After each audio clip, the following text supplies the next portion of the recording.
యేసు రక్తమే జయం పరిచర్య ప్రైజ్ ద లార్డ్ జనవరి 13వ తేదీ 2025.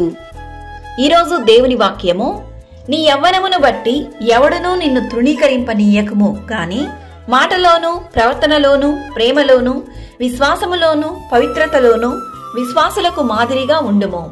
1 తిమోతి 4వ అధ్యాయం 12వ వాక్యము. పాపులను రక్షించుటకు క్రీస్తు యేసు లోకమునకు వచ్చినను వాక్యము నమ్మదగినదియు పూర్ణాంగీకారములకు యోగ్యమైనదియు నయ్యున్నది.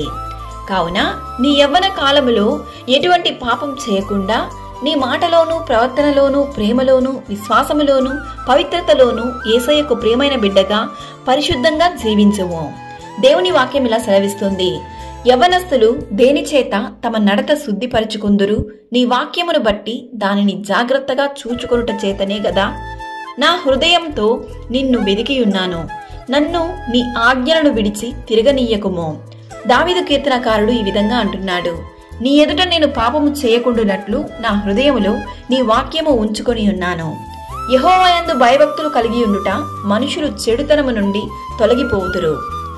ఈరోజు ఈ వాక్యం వింటున్న ప్రియ దేవుని బిడ్డ, ఈరోజు మొదలుకొని నీలో ఉన్న ప్రతి విధమైన పాపపు అలవాట్లు, రహస్యకరమైనటువంటి పాపాలు, వాటన్నిటిని విడిచి నీ ఆలోచనలో కూడా పరిశుద్ధతను కనబరుచుము. నిన్నెవరు చూడలేదని రహస్య పాపములకు బానిసవ్వకుండా సర్వ సృష్టికర్త అయిన దేవుడు నిన్ను చూస్తున్నాడన్న విషయాన్ని మరవకు. ప్రతి విషయంలోనూ విశ్వాసులకు మాదిరిగా జీవించి దేవుని దీవెనలు పొందుకునుము. ఆమేన్. God bless you.